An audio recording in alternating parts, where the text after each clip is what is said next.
The Mutual Broadcasting System presents STRAT, Strategic Risk Assessment Talk. With today's briefing, here is retired Marine Intelligence Officer Lieutenant Colonel Hal Kempfer.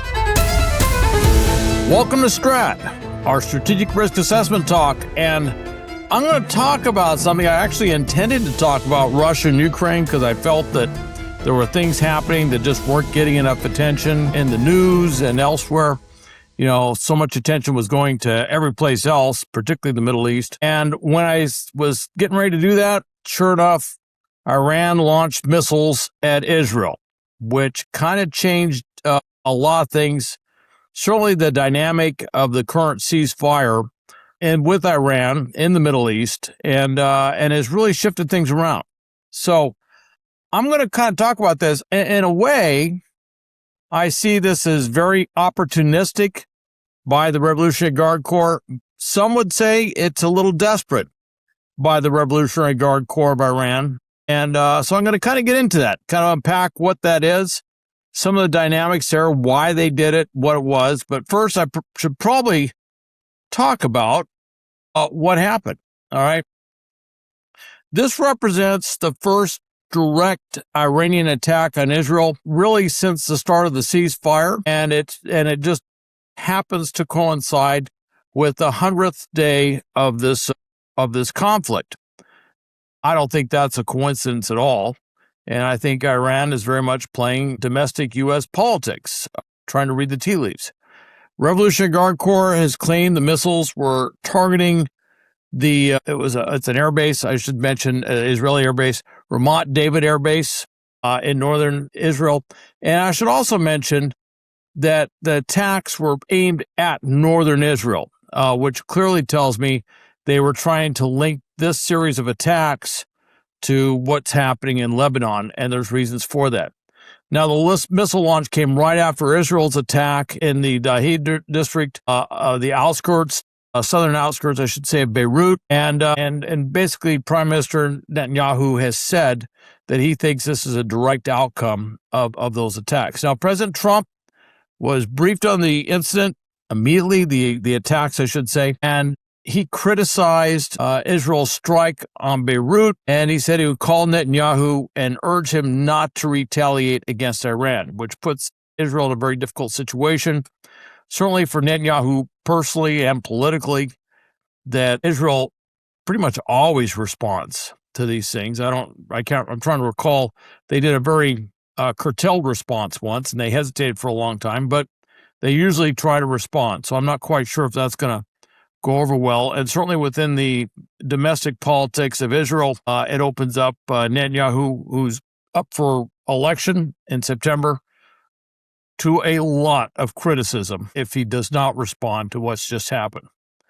Now, with that said, the attacks hit northern Israel. They had at least 26 ballistic missiles, over a couple dozen, multiple drones, 2 confirmed impacts, and there were also debris impacts, but nobody was killed. No significant damage was noticed. There were 4 waves of ballistic missiles that went in.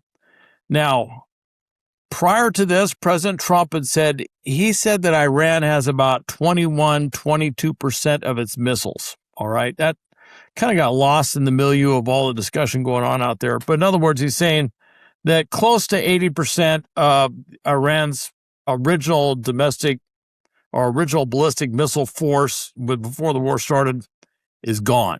All right. Now, it wasn't quite clear if he was counting ballistic missiles that they may have had going way back, maybe going back, say, before the 12-Day War. I don't think so. It looks like it was just counting the ballistic missiles we estimated that they had, and it's an estimate. I mean, a lot of these missiles are in underground missile cities, as they call them. You know, you can fly a satellite over all day. You're not necessarily going to see those missiles, and so you're having to rely on other types of intelligence, which may or may not be entirely accurate, may have to make an estimate of what we think they have. So, you know, when you say 22%, I go, wow, that's very exact for what could be a very inexact way of looking at it. So anyway, he put that out there. And I think that we see that with 26 missiles being launched compared to what they were able to launch at the beginning of, of the war around February 28th when it was over about 170 missiles. Well, if you start comparing that, you say, well, obviously they can't launch nearly as many missiles. And so it is kind of a rough comparison. I don't think it's not unfair to say that. And I think they have a distinct disadvantage in terms of their ability to launch a lot of missiles at any given time, which makes sense because we were targeting those missile launchers all along. Now, Hezbollah, you may have seen there was a U.S. government of Lebanon brokered ceasefire extension that took place. The U.S. sat them down. They met back in Washington, D.C., and it came out of that. But Hezbollah was not part of that discussion. Certainly, Iran was not part of that discussion. And Hezbollah came out right afterwards and rejected this U.S. brokered ceasefire plan and basically said, look, we're not part of it, so it doesn't include us. But the government of Lebanon represents the country of Lebanon. And Hezbollah is a non-governmental organization. They are not a state actor. So by all rights, certainly the government of Lebanon has a right to negotiate anything on behalf of Lebanon. And they did, which puts Israel and the government of Lebanon on exactly the same side in terms of their ultimate goal of disarming and demilitarizing Hezbollah. Obviously, Hezbollah doesn't want that to happen. Since Israel's devastating pager attack and then the handheld radio attack and then all these very, very precise airstrikes and drone strikes, I should say, on a variety of Hezbollah targets, to include Nasrallah, the longtime chief of Hezbollah. What we saw was in that vacuum of operational wherewithal, that vacuum of leadership, knowing how to get things done, that the Al-Quds side of the Revolutionary Guard Corps, which are essentially Revolutionary Guard Corps personnel, flowed into Lebanon, and they've been taking a lot of these positions that previously have been filled by Hezbollah regulars, and they've been basically running the war. So when I see something like this, I recognize that whatever happens to Hezbollah is something that directly affects the Revolutionary Guard Corps officers that are stationed in Lebanon working in these Hezbollah headquarters. And so their inclination and ability to reach directly over to Iran, to the IRGC, would be pretty immediate because that's kind of how they're set up. All right. Now, Iran has consistently demanded that Lebanon is part and parcel of the overall ceasefire negotiations, the ceasefire agreement that impacts Iran, the U.S., and Israel, with Iranian territory, certainly with the Strait of Hormuz, everything else. They see it as integral. Israel's position is, no, it's a separate issue. This is Lebanon. It's not something we negotiate with Iran. Certainly, the government of Lebanon does not see Iran as having a say as to what happens within the borders of Lebanon. They say, look, Iran should not be negotiating the security situation within Lebanon. And that seems very reasonable for a sovereign government to say something like that. All right. But Iran said, oh, no, this is all part of the same thing, and they want to include it. And this is their way of kinetically responding by doing these strikes, because this falls right after Israel did something aimed at Hezbollah in Lebanon, near Beirut, which is the biggest city. It's not a city-state, but it is the biggest city by far. It's the center of gravity for everything that happens in Lebanon. So obviously, those two things are directly connected, and I think Israel or Iran wanted to make that message not just to Israel, but make that message to everybody, to include the U.S., that they see these things as integrally connected. They certainly couldn't do it at the negotiating table, so now they're doing it using ballistic missiles and drones, primarily ballistic missiles, and bringing those two conflicts together. All right, and obviously, as I just mentioned, you got Revolutionary Guard Corps personnel working in Lebanon, side by side with Hezbollah, doing tactical and operational things, coordinating actions, and certainly for the IRGC, which is pretty much running the government of Iran now. I don't care what they say about the supreme leader. We haven't seen the guy. We haven't heard from the guy. We just get these things that could have been written by him or anybody else, but we've never seen him. And Everybody thinks that, Major General or Brigadier General Bahidi, who runs the Revolutionary Guard Corps, is pretty much calling the shots as far as what's happening. And the IRGC obviously sees its proxy, specifically its major proxy, Hezbollah and Lebanon, as part and parcel of its own identity. They don't see it as something different. The whole revolutionary government of the Iranian regime sees themselves as not just Iran, but representing this Shiite crescent, this crescent of majority Shiite Muslims that stretches all the way up from Iran and goes up through Iraq, Syria, and then eventually into Lebanon. They see that as part of what they are. That is their identity. They see pushing that agenda as part of what they do. So obviously, when the U.S. and Israel, particularly the U.S., comes in there and says, and Israel's demanding on the side that you have to stop supporting your proxies, this gets into their existential reality. This really touches them or hits them in a way that they say, look, that's kind of what we've been about for nearly 50 years.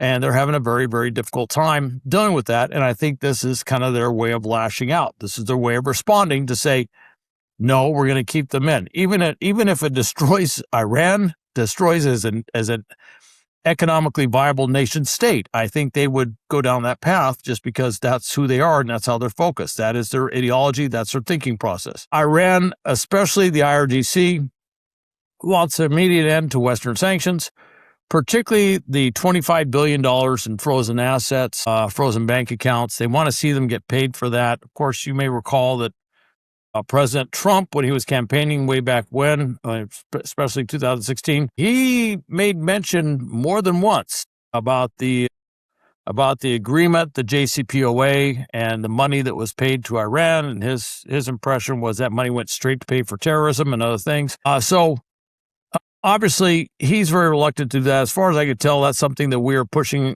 to the back. We want to see a lot of performance on the Iranian side before that happens. But for the IRGC, it's pretty important. I mean, there's rampant inflation around the country.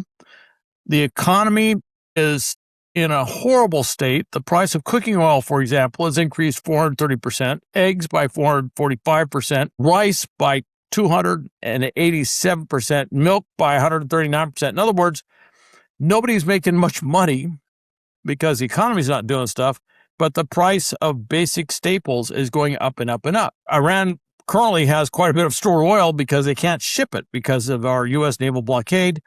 So a lot of it's floating in tankers offshore, can't go anywhere. They're getting to the point where they're going to have to shut down oil fields because they're running out of places to store oil. So they do have stored oil, so they can keep the oil going, the gas going to a certain extent. But even then, they have no foreign revenue. And that foreign revenue was absolutely crucial to keeping their economy going. That's how they make money, is, selling oil and a few other things, but mostly oil. So on one hand, they're not going to run out of oil. On the other hand, it only helps them so much. It's in desperate shape. And they realize that it's not just the West or the U.S. where there's a clock ticking. There's a huge clock ticking within their own country. Recall last December, January, all those hundreds of thousands of protesters all around Iran. Keep in mind, and they killed, I think in January, they killed somewhere over 40,000 of them, which is just a horrific, attack on protesters. That was primarily driven because the economy had somewhat flatlined. The stores were closing. The souk was closed. People couldn't buy stuff. Small business people couldn't sell stuff because of this thing. And really, the thing that's stopping them now is a fear of this horrifically authoritarian regime that they might try to repeat the mass slaughter that they did in January that keeps people from going out in the streets. But they recognize at some point when people are facing starvation, mass deprivation, at some point that will happen again. And they're getting to that point. It's going to come. If nothing changes, it will come.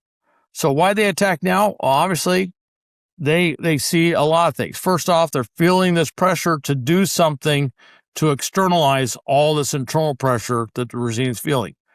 Secondly, they obviously believe that all the domestic political pressure on President Trump, on the GOP in general, which controls both houses, that they can try to force a deal And maybe through President Trump's comments, where he turned around and says, I think a deal is imminent, and they turn around and say, there isn't anything happening in so many words, they may sense that President Trump is desperate to get a deal.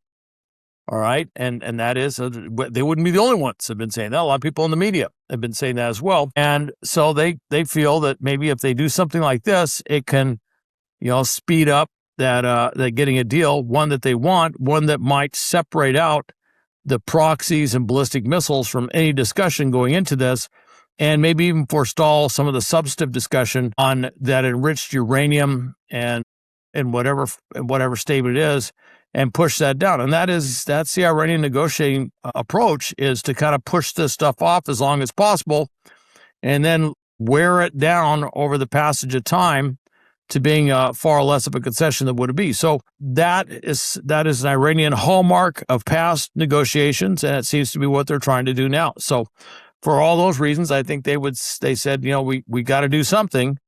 They've been doing some smaller attacks last week on Kuwait, Bahrain. They've been doing other attacks around the Gulf. They finally decided to do this launch of ballistic missiles and some drones over to Israel.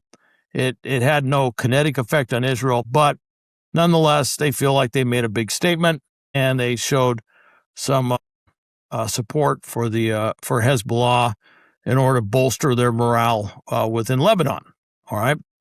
They also probably saw it as an opportunity to divide Israel and the U.S. And frankly, with President Trump saying right off that he was going to, talk to Bibi Netanyahu about not retaliating, and knowing full well that was going to cause some serious political issues for Netanyahu, one could say that kind of appears to be happening, at least on some level. It makes it look like Iran is more powerful than they are. They were able to launch these things over. Yeah, they launched them over. None of them get in. And one of the things I went and looked at was the type of missiles they were shooting in. These are some of their most advanced missiles, ballistic missiles that they were shooting in, to include their, quote, hypersonic, unquote, missile. I find that it's kind of an overworked term. But that's a missile that's supposed to be able to evade, turn as it's coming in. So in order to evade air defense, well, obviously that didn't happen. And it was intercepted.